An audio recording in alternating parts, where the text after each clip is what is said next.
तो देवघर नगरिया छोड़ी बाबा के बूटी ले आना गे। आगे यारावा तोहरा हो गेलो महादेव के दीवाना गे। यारावा तोहरा हो गेलो भोलेनाथ के दीवाना गे।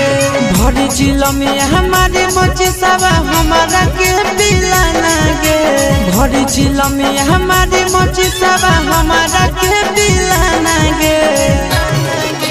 यारावा तोहरा हो गेलो महाकाल के दीवाना गे।